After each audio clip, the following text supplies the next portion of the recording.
Paul. Thank you for joining us today. It's good to speak to you.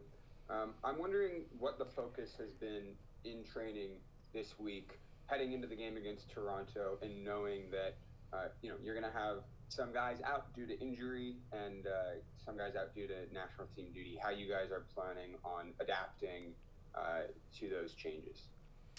Yeah, our focus this week is going to be, it's been a little bit on the duels. I think against St. Louis we were a little bit off on that part, and a little bit on connection with the striker and wingers, and getting in good spots, and getting more verticality.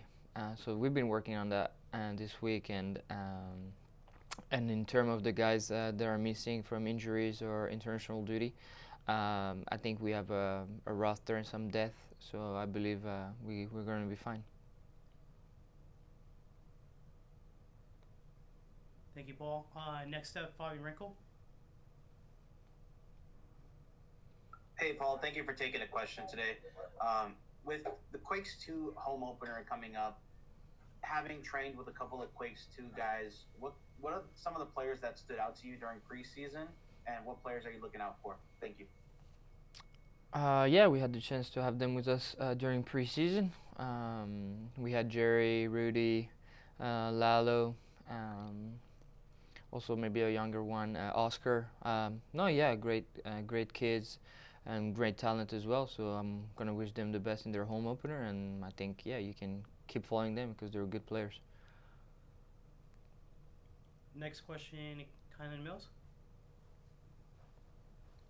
Hey, thanks again for the time. Appreciate it. We were just talking to your coach, Luchi Gonzalez, before this. He hinted at you possibly making an appearance in the midfield, brought up the fact that you do have some experience in the midfield, as we were talking about in light of a couple injuries that have popped up, being unsure of who might be available.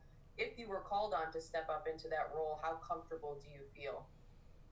Well, I feel comfortable just because my team is gonna have my back no matter what. So I feel confident in that after I've played that role before, have some versatility. Sorry.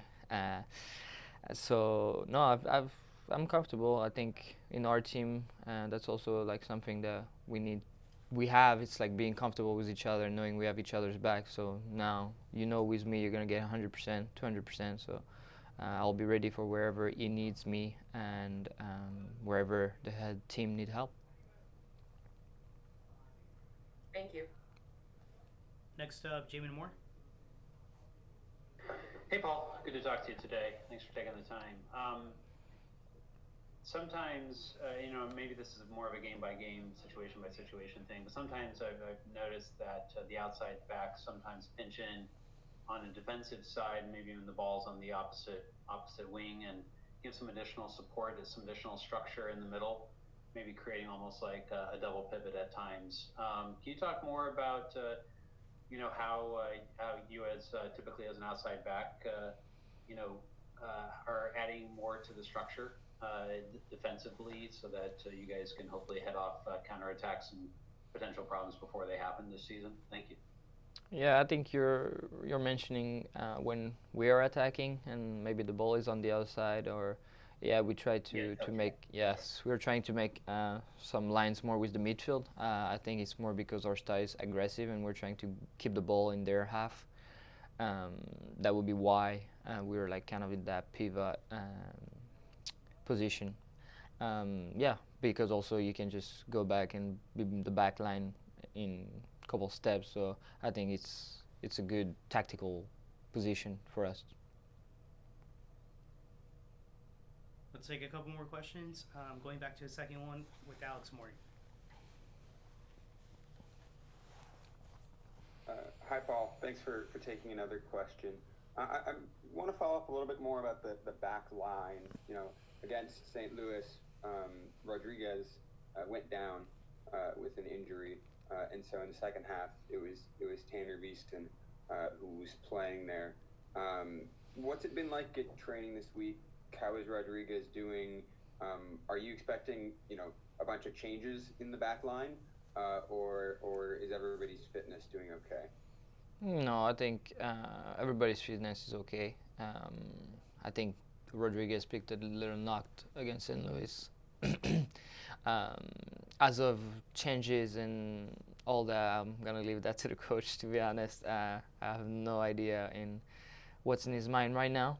And also, I think he probably had some individual talks with guys if they had any problems or anything. But as of right now, there's no. I don't think there'll be. Yeah, I don't know about changes. Sorry. And that'll be the last question for today. Thank you guys for your time, and we'll see you again on Saturday.